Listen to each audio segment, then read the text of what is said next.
저는 오늘 시편 57편의 말씀을 가지고 깊은 동굴에 갇혔을 때 부르는 노래라는 제목으로 함께 말씀의 은혜를 나누려고 합니다. 빛은 어둠을 이기지 못하지요.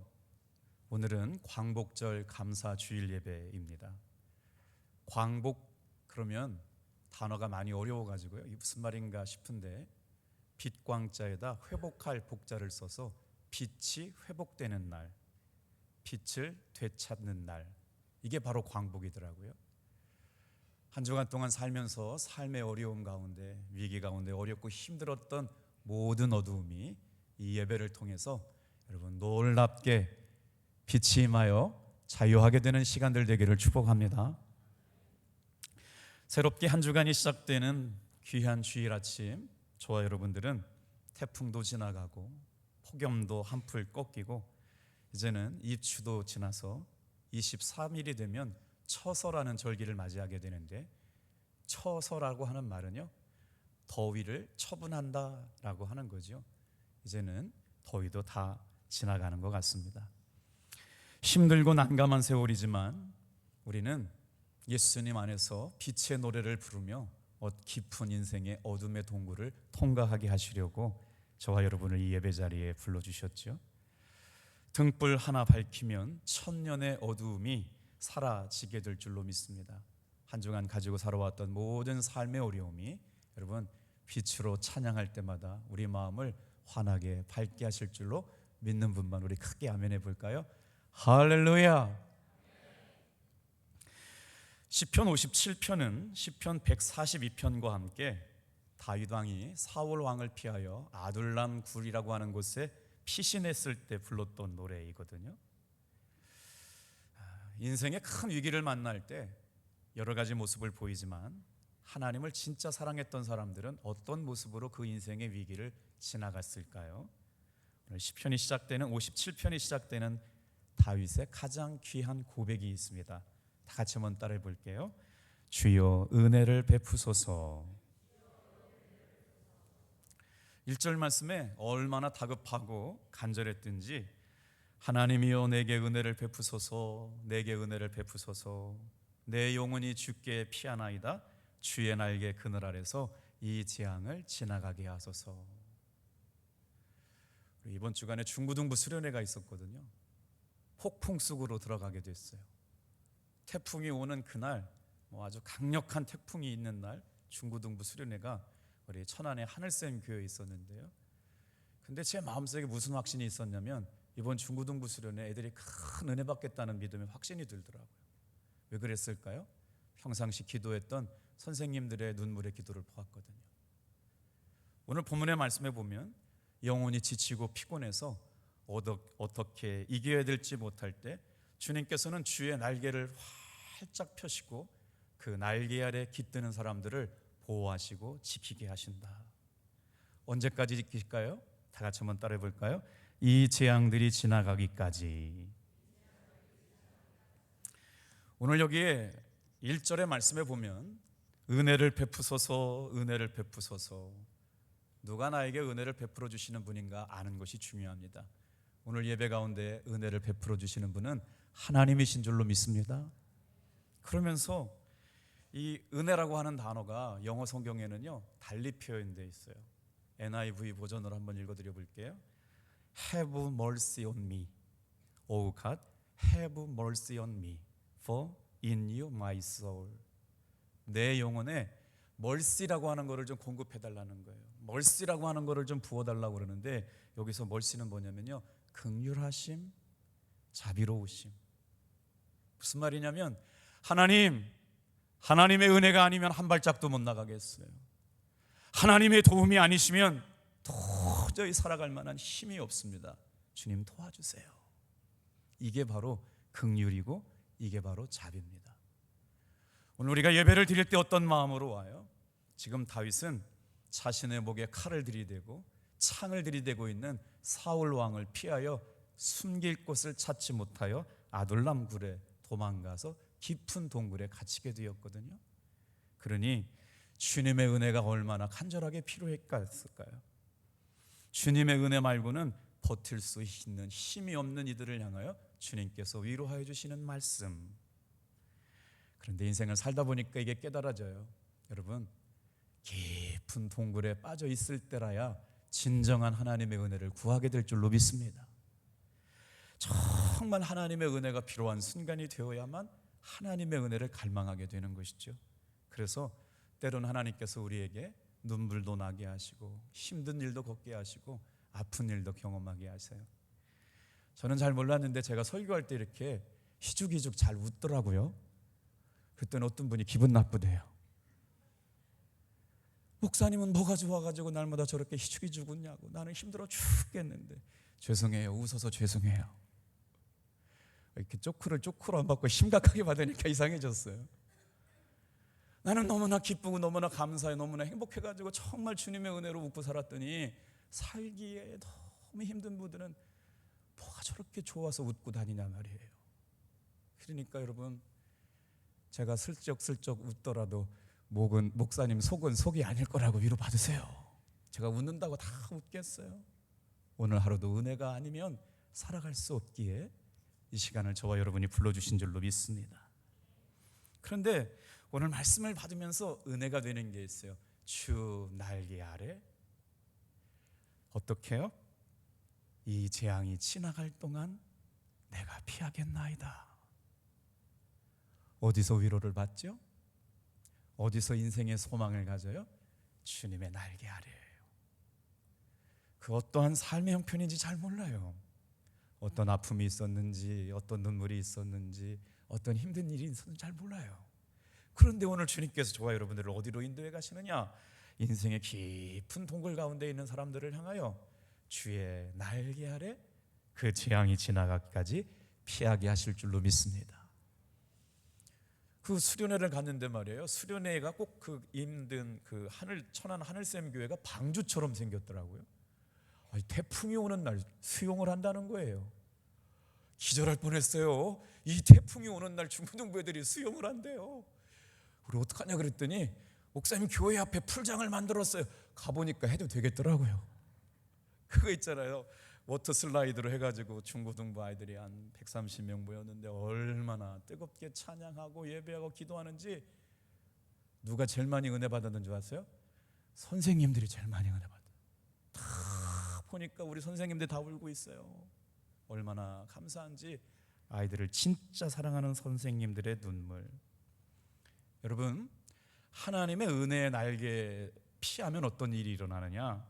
우리가 기도를 하면 하나님 내가 힘들어요, 내가 어려워, 내가 죽겠어요 그러면 막 새로운 일, 신비한 일, 막 없었던 일로 여러분 하나님께서 이끌어 주시는 게 아니더라고요. 다 같이 한번 따라해 볼까요? 내가 견뎌야 할 삶의 자리에서 그늘이 되어 주신다. 뭔가 새로운 일들이 일어나지 않아도 주님께서 두 팔 벌려서 내 삶의 그늘이 되어 주실 때 우리는 가장 안전한 곳에서 여러분 피하고 쉼을 얻게 될 줄로 믿습니다. 그 태풍 가운데 중고등부 수련회 가운데 하나님께서 은혜 베풀어 주셨던 것처럼 인생의 광풍을 만나고 깊은 실패와 좌절과 두려움에 동굴에 쌓여 있는 것처럼 여겨질 때 저와 여러분들은 그 위기를 어떻게 이겨나갈 수 있을까요? 시편 57편의 표제어는 다윗이 사울을 피해 동굴에 피해 있던 때. 살다 보면 억울한 일 만날 때가 있어요. 하지도 않은 얘기 했다고 그러고 오해받을 때도 있고 정말 진심을 다해도 이해받지 못할 때가 있죠. 그때마다 사울도 그랬나 봐요. 억울하다. 하나님 내가 너무나도 억울해요. 다윗의 마음은 전심이었을 거예요. 사울을 사랑하는 마음이나 하나님을 사랑하는 마음이나 이스라엘 민족을 사랑하는 마음이나. 근데 누가 미워해요? 죽이고 싶은 사람이 있어요. 존재 자체가 싫어요. 그래서 그가 보는 앞에 창을 던지는 겁니다. 죽든지 말든지 피하든지 말든지 자기 하나 왕권 보존하겠다고 창을 날리고 칼을 날리고 군대를 보내서 살든지 죽든지. 여러분, 그래서는 안 되는 거 아닙니까? 그런데 그것을 온몸으로 받아내며 자기를 사위로 삼아준 왕을, 하나님이 기름 부어 세운 왕을 죽일 수 없기에 다윗은 스스로 아둘람이라고 하는 상수리 나무 골짜기 엘라 골짜기 동쪽에 있는 은신처에 들어가게 되지요. 저 사진은 피난처, 은신처, 격리된 장소라고 불리는 아둘람 골짜기예요. 자신을 미친 척하지 않고서는 살아갈 수 없기에 가드까지 사울을 피해 도망갔던 다윗은 가드 사람이 저거 사울왕 아니야 저거? 저거 사울 맞는데, 다윗 맞는데 저거 잘못 볼 수도 있어요. 다윗을 보고 나서 저거 골리앗을 죽였던 장군인 걸 알아봐가지고요, 저 다윗 잡아 죽이자 누구한테 얘기했겠어요? 눈에 불을 켜고 다윗을 잡아 죽이려고 하는 사울에게 전령을 보냈죠. 그랬더니 사울의 군대들이 급파가 된 거예요. 급히 숨겨들었습니다. 자, 미친 척할 수밖에 없어요. 다시 아둘람 궁에 피했던 이야기들이 사무엘상 22장 1절 2절에 나오는데요, 우리 같이 한번, 제가 1절 읽을 테니까 우리 성도님들 같이 한번 읽어보세요. 2절. 그러므로 다윗이 그곳을 떠나 아둘람 굴로 도망하매 그의 형제와 아버지 온 집이 듣고 그리로 내려가서 그에게 이르렀고. 시작. 환난당한 모든 자와 빚진 모든 자와 마음이 원통한 자가 다 그에게로 모였고 그는 그들의 우두머리가 되었는데 그와 함께한 자가 400명 가량이었더라. 저는 말씀을 읽다가 언제 가슴이 제일 설렁이고요, 말씀의 은혜가 되고 눈물이 나냐면 하나님이 누구를 찾으시느냐는 거예요. 누구를 기다리고 계시느냐는 거예요. 누구를 부르시고 계시느냐는 거예요. 말씀을 읽다가 여러분 눈물이 언제 나세요? 환난 당하고 있는 자를 부르셨대요. 오늘 인생을 살아가면서 어려움 가운데 있는 사람을 부르셨대요. 어떤 사람 불렀대요? 빚진 모든 사람 부르셨대요. 그리고요, 마음에 원통함이 있는 사람을 부르셨대요. 이 예배 시간 인생을 살면서 고난안 당하는 사람 없어요. 눈물 없이 사는 사람 없어요. 빚지지 않고 살아가는 사람이 없어요. 억울한 일 당하지 않고 살아가는 사람이 없어요. 그런데 하나님께서 사랑하시는 다윗과 함께 위로해 주시려고 그 환난 당한 모든 자, 빚져 있는 모든 자, 마음에 원통한 사람이 누구에게로 모였느냐? 다 같이 한번 따라해 볼게요.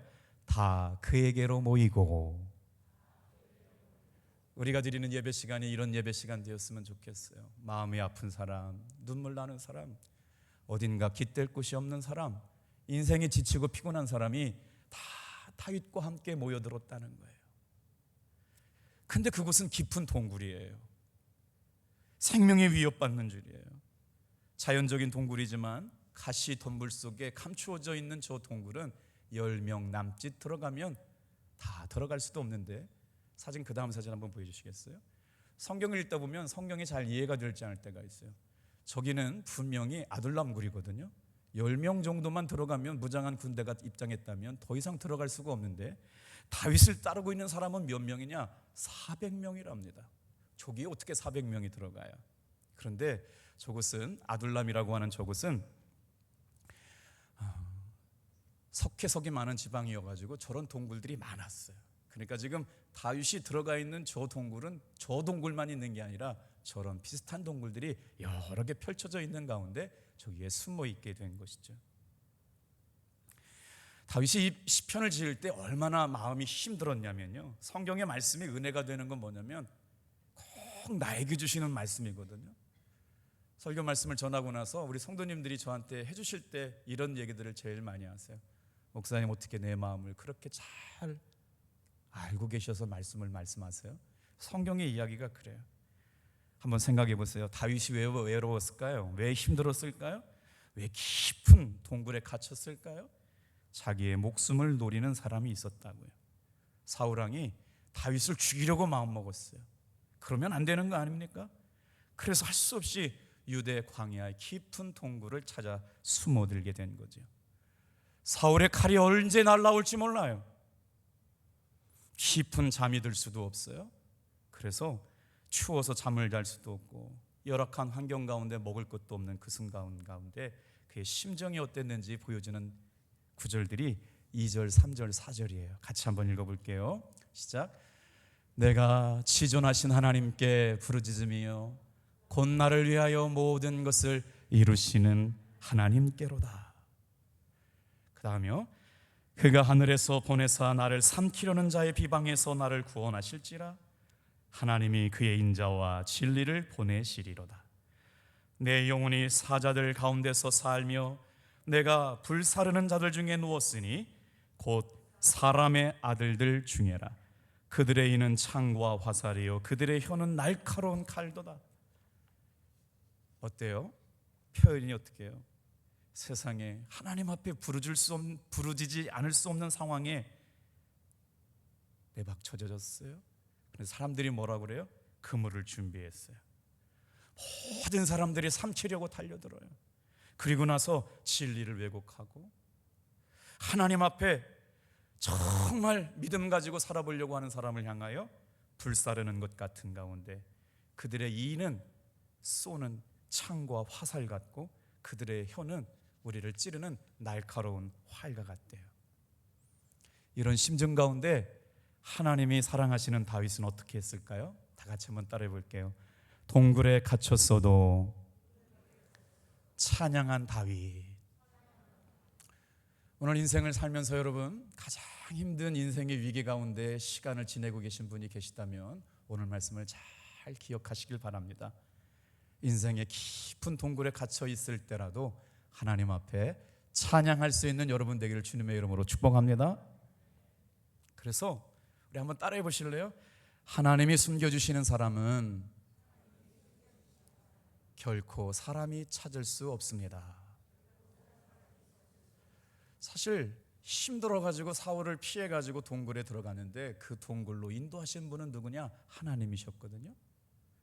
그런데 그곳에 누가 있는지 금방 다 발각되고 들통날 수밖에 없었는데 하나님께서 숨겨주신 다윗은 사울에게 들통나지 않고 발각되지 않습니다. 왜 그럴까요? 동굴에 숨었지만 하나님께서 숨겨주신 사람이기에 그래요. 오늘 이 시간 인생의 수많은 위기를 만나면서 여러분 이 예배가 저와 여러분들을 주님의 품 아래 가장 안전한 곳에 보호하시려고 불러주실 줄 믿습니다. 그때 어떻게 다윗이 하나님 앞에 찬양하는지 우리 5절 같이 한번 읽어볼게요.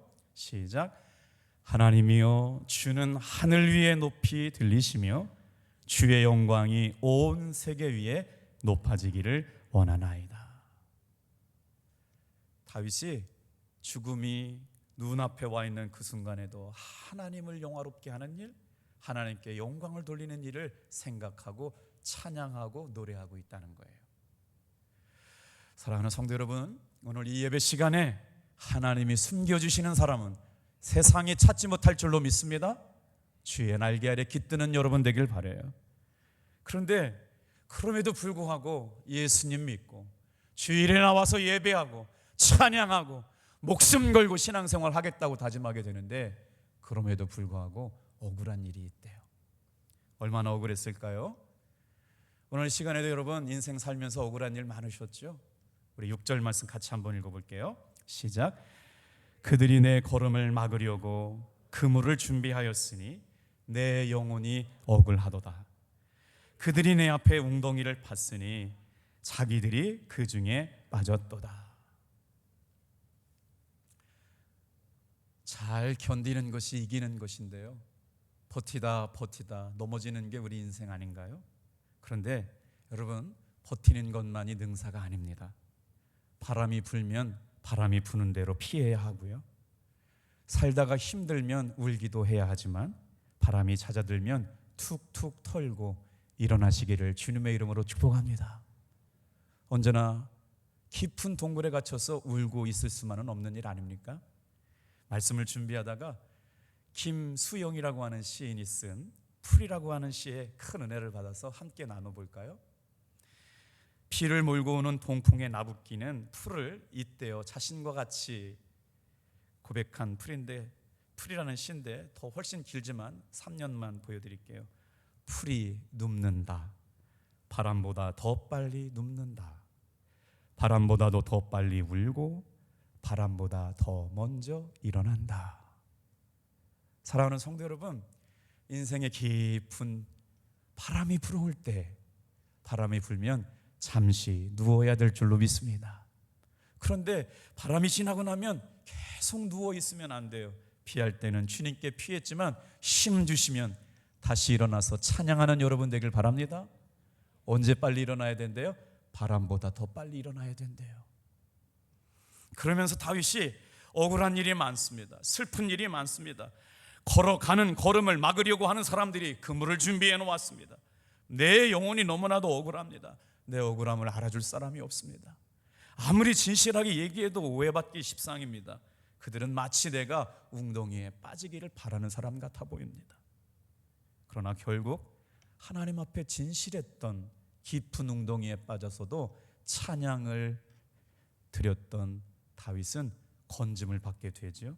그래서 7절부터 다시 찬양하는 모습이 등장하게 되거든요. 7절 같이 한번 읽어볼게요. 시작. 하나님이여 내 마음이 확정되었고 내 마음이 확정되었사오니 내가 노래하고 내가 찬송하리로다. 그러면서 우리 8절 9절도 같이 한번 읽어요. 시작. 내 영광아 깰지어다 비파와 스그마 깰지어다 내가 새벽을 깨우리로다. 주여 내가 만민 중에서 주께 감사하오며 문나라 중에서 주를 찬송하리이다. 새벽을 깨워서 찬송하고 하나님 앞에 영광을 돌리는 믿음의 삶을 살아가겠다고 결정하죠. 마치 바벨론의 포로로 끌려갔던 다니엘이 사자굴 속에서도 예루살렘을 향하여 하루에 3번씩 엎드려 경배하며 예배하며 기도했던 사람처럼 절망의 삶에서 찬양이 임하게 될 때마다 소망으로 빛으로 생명으로 인도해 주시는 하나님의 은혜를 경험하게 되죠. 인생의 깊은 동굴에서 어떻게 살아날 수 있을까요? 여러분, 찬양 가운데 은혜의 빛이 임하게 될 줄로 믿습니다. 수요일 날 여러분 동일에 예배 시간에 못 나오시는 분들은 영상으로라도 꼭 말씀을 시청해 주시길 바랍니다. 네, 아멘 소리가 작아요. 수요일 날에도 여러분 영상으로도 예배에 참여하시길 바랍니다. 아멘 하시는 분들은 나오실 수 있으면 나와서 말씀 드리시길 바랍니다. 수요일 날 제 마음속에 칼 바르트라고 하는 신학자가 평상시 얘기한 말씀하시는 하나님이라는 주제가 제 마음속에 한 주간 동안 기도의 제목이 되었어요. 여러분은 하나님을 어떻게 만나요? 하나님은 성경 말씀 안에서 우리를 기다리고 계십니다. 그래서 우리가 예배 시간에 이 예배 시간은 말씀하시는 하나님을 만나는 거예요. Word of God, wait for us in the Bible. 성경 안에서 하나님은 나를 기다리고 계신대요. 오늘 여러분의 삶에 깊은 웅덩이에 빠졌을 때 성경을 펼쳐 읽으면 나에게 말씀하시는 하나님을 만나게 될 줄로 믿습니다. Waiting for us in the Bible. 성경 안에서 말씀하시는 하나님을 만났던 칼 바르트는 오직 하나님의 말씀만이 우리의 삶의 유일한 용기요 쉼이 된다고 평생을 외쳤거든요. 말씀하시는 하나님 말이에요. 어떻게 그런 삶을 살아간 사람들이 있을까요? 다 같이 한번 따라해 볼게요. 감옥에서도 찬양한 바울과 실라. 자, 사도행전 16장에 보면 복음을 전하다가 감옥에 갇힌 바울과 실라 이야기가 나오거든요. 빌립보 감옥에 갇히게 된 이유가 있었어요. 어떤 사람이 점쟁이가 돼서 악한 영을 의지해가지고 길흉 화복을 점쳐주면서 사람들의 복채를 받아가지고 귀신 들린 여종을 이렇게 돈놀이로 이용했던 주인이 있었는데, 하나님의 사람 사도 바울이 바울과 실라가 그걸 보니까 너무나도 귀신 들려 점침을 당하는 여인이 불쌍히 여겨지게 된 것이죠. 그래서 어떻게 했어요? 다 같이 한번 따라해 볼게요. 나사렛 예수의 이름으로 명하노니 더러운 귀신아 떠나가라. 믿음이 조금 더 있었으면 좋겠어요. 조금 부족해. 한 30%가 더 있었으면 막 떠나갈 것 같아요. 나사렛 예수의 이름으로 명하노니 더러운 귀신아 떠나가라. 떠나갔어요. 아멘 한 분에게 떠나갔어요 지금. 그랬더니 귀신 들린 여종을 통해 가지고 돈 벌던 주인이 풍속을 어지럽게 한다고 바울과 실라를 고발했어요. 바울과 실라는 예수님을 사랑한 죄밖에 없잖아요. 뜨거운 복음을 전한 것밖에 없는데 얼마나 매를 맞았느냐. 온몸에 책직제를 당하고 몽둥이제를 당해가지고 깊은 감옥에 갇혀지게 되었습니다. 그때 감옥에 갇혔음에도 불구하고 억울한 일을 당했음에도 불구하고 바울과 실라가 하나님 앞에 찬양하죠. 그게 사도행전 16장 24절로 25절 6절 한 목소리로 같이 한번 읽어볼게요. 시작. 그가 이러한 명령을 받아 그들을 깊은 목에 가두고 그 발을 착고에 든든히 채웠더니 한밤중에 바울과 실라가 기도하고 하나님을 찬송하며 죄수들이 듣더라. 이에 갑자기 큰 지진이 일어나서 옥터가 움직이고 문이 곧 다 열리며 모든 사람의 매인 것이 다 벗어진지라. 아멘. 여러분, 억울한 일 아닙니까? 예수님 때문에 그런 거 아닙니까? 예수님 사랑해서 그런 거 아닙니까? 부활하신 주님 만난 것 때문에 그런 거 아닙니까? 예수님의 생명이다, 예수님이 주님이시다, 예수님이 부활하셨다, 이것을 믿으면 너희도 산다 라고 얘기했더니 귀신이 떠나가 버렸네. 예수님의 이름으로 기도했더니 귀신이 떠나가 버렸네. 여러분, 여러분의 삶이 왜 이렇게 힘들고 지치고 피곤하고 신앙의 기쁨은 잃어버리고 예수 믿는 감격은 사라져 버렸을까요? 찬양이 쉽어진 것이죠. 믿음이 후퇴해서 그래요. 그런데 옥에 갇혀서 예수의 복음을 전하던 사람들이 밤새 맞도록 몽둥이찜질과 채찍에 맞았는데, 여러분, 교통사고 난 날 밤중이 더 아프잖아요. 온몸에 두들겨 맞은 몸들이 밤이 되자 깊은 밤에 퉁퉁 불어오르면서 온몸에 고통이 시작되었습니다. 피투성이가 됐어요.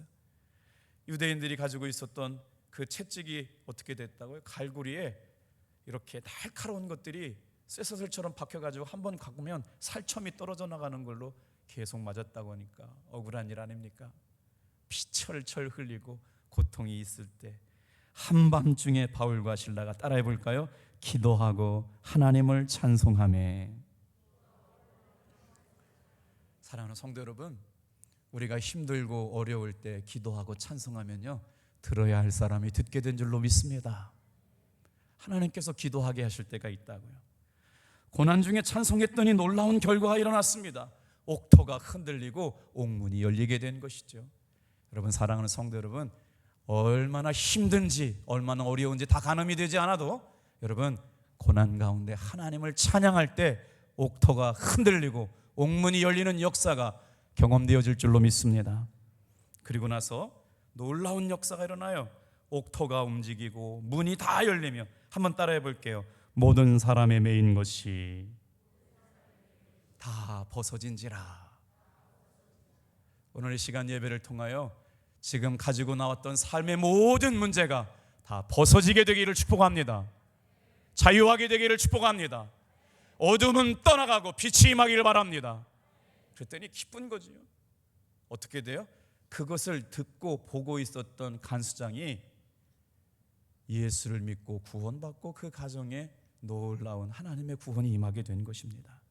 모든 매인 것이 벗어진지라.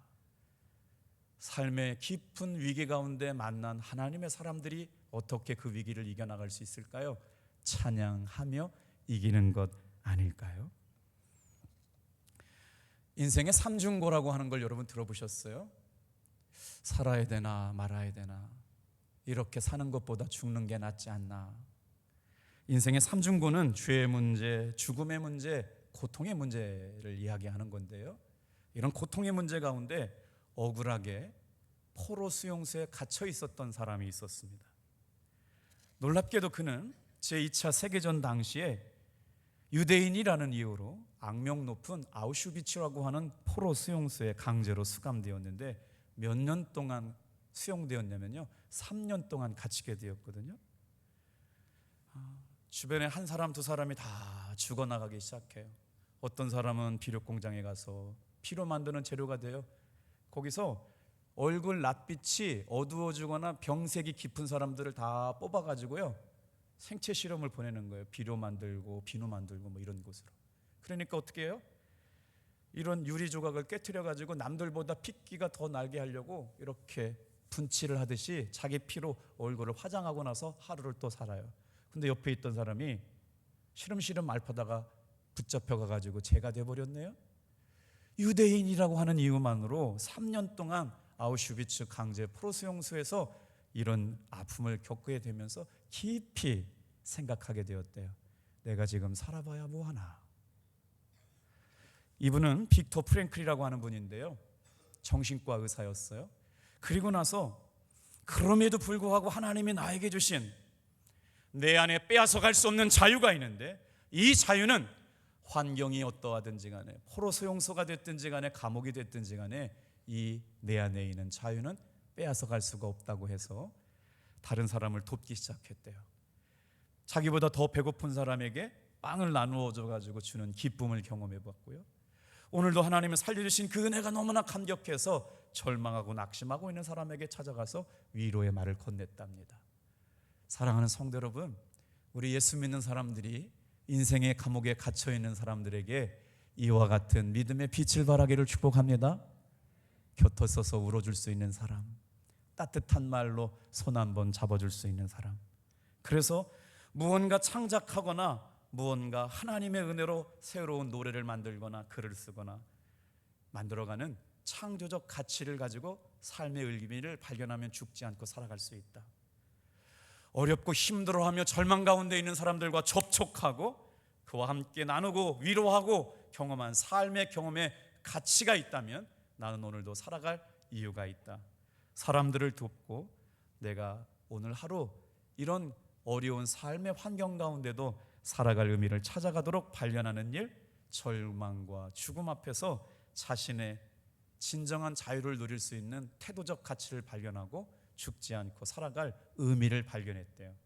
그리고 나서 정신분석학에서 살아갈 삶의 이유를 로고테라피라고 하는 이론을 가지고 위로해 주었거든요.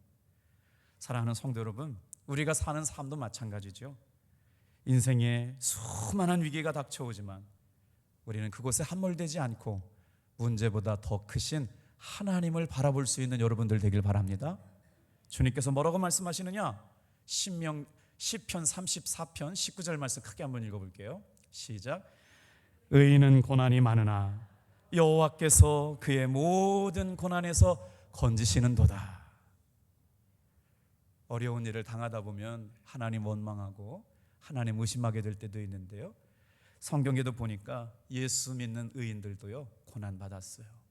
복음 전하다가도 감옥에 가서 피투성이가 되고 매질을 당했음에도 불구하고 그 감옥 가운데도 여러분 찬양을 잃지 않았대요.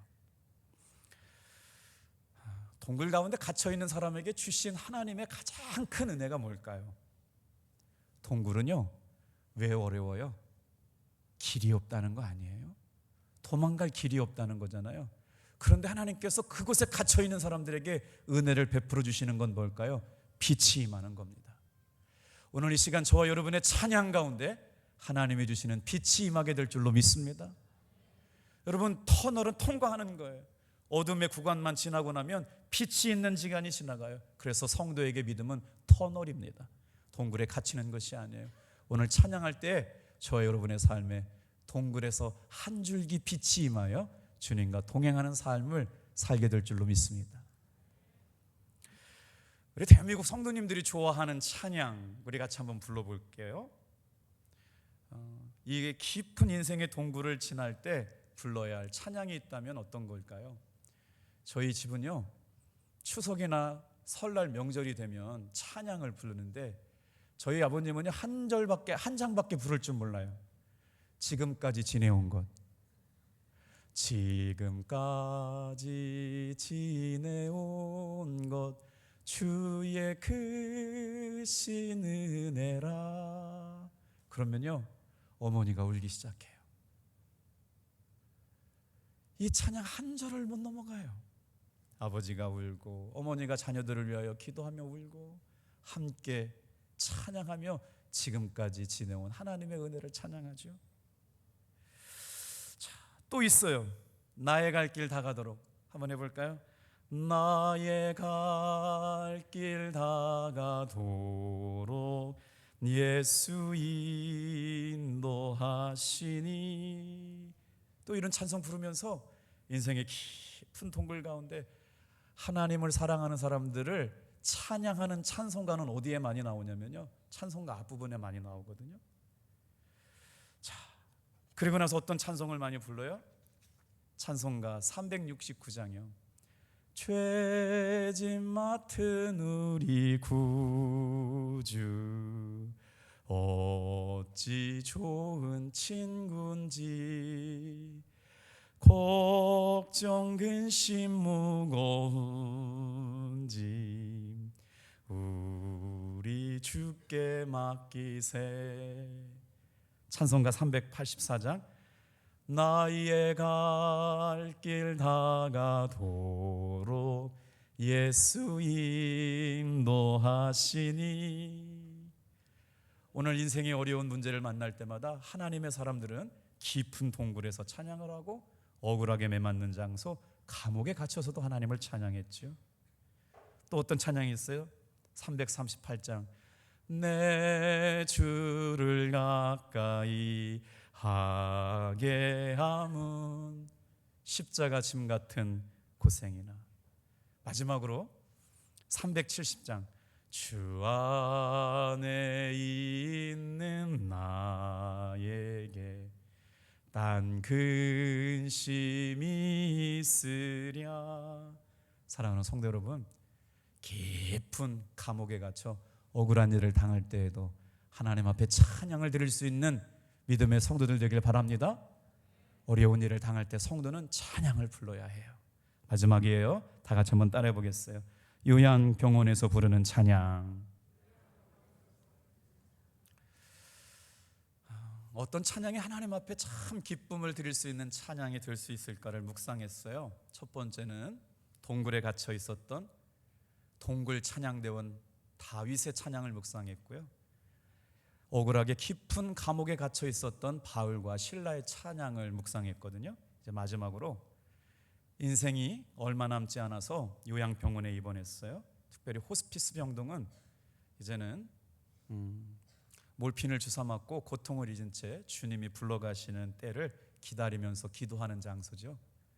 저와 여러분의 인생의 마지막 순간, 그 침대 위에서 하나님 앞에 올려드릴 수 있는 귀한 찬양이 될 수 있기를 축복합니다. 목회하면서 한 3번 정도를 경험했는데요, 목사님 어머니가 돌아가시게 되었으니까 오셔서 예배를 인도해 주세요. 그런데 지금도 그 권사님을 잊을 수가 없어요. 지금 이런 찬양 불렀죠. 내 주를 가까이 하게 하무. 그리고 났는데 권사님이 찬양 중에 이제 이 영혼을 주님께 의탁합니다. 기도를 마쳤는데 따님이 와가지고 어머니를 깨워요. 엄마, 눈 좀 떠봐. 엄마, 엄마 부르는데 찬양 가운데 천국 가셨어. 우리 김영자 권사님이에요. 급해가지고 응급 환자 어머니가 크게 이제 많이 아프셨어요. 피를 토하고 이제 병원에 가셨는데 병원에서 연락이 왔어요. 목사님, 마지막 임종 예배를 드려달라고. 정말 그때의 경험을 잊을 수가 없어요. 드라마에서 나오는 걸 똑같이 봤어요. 찬양이 시작됐어요. 그리고 나서 자녀들이 울기 시작하죠. 심장 박동수를 하는 이 표지판에 카운트다운이 시작되었어요. 9, 8, 이제 계속 혈압이 떨어져요. 90, 80, 70, 20, 띠. 그랬더니 금방 의사 선생님이 뛰어들어왔어요. 누구는 지금 운명하셨습니다. 요양병원에서 우리가 왜 찬양을 불러야 할까요? 우리는 다 마지막에 요양병원이나 가정에 사랑하는 가족들 주위에서 마지막 침대에 누워 주님 앞에 돌아가야 할 그 순간, 노인들에게 예수를 전할 수 있는 가장 좋은 장소가 요양병원이라죠. 죽음이 현실로 다가와 있기 때문에 하나님의 말씀이 가장 절박한 곳, 그곳에서 어떤 때보다 하나님을 향한 찬양이 필요하기 때문에. 사진 한 장 보여드려 볼게요. 파주에 있는 세계로 요양병원의 원장님이신 이윤재 원장님이신데요, 우리 감리교 권사님이 노인 요양병원을 운영하세요. 일주일에 2번 예배를 드린답니다. 자신이 운영하는 요양병원에 할머니들이 한 150분 정도 계시는 큰 병원인데 일주일에 2번 찬양하고 임종을 맞아야 하는 성도님들을 위해서 목사님들이 저렇게 가셔가지고 예배 드리면서 천국 가는 마지막 길을 주님께 의탁한다고 그래요. 생의 마지막 순간 하나님을 뜨겁게 찬양할 수 있는 저와 여러분 되기 바랍니다. 우리 7절 읽고 마칠게요. 시작. 하나님이여 내 마음이 확정되었고 내 마음이 확정되었사오니 내가 노래하고 내가 찬송하리로다. 오늘 이 풍성한 은혜가 예배 가운데 있는 깊은 동굴에서도 찬양을 부르는 믿음의 성도들 다 되기를 축복합니다. 하나님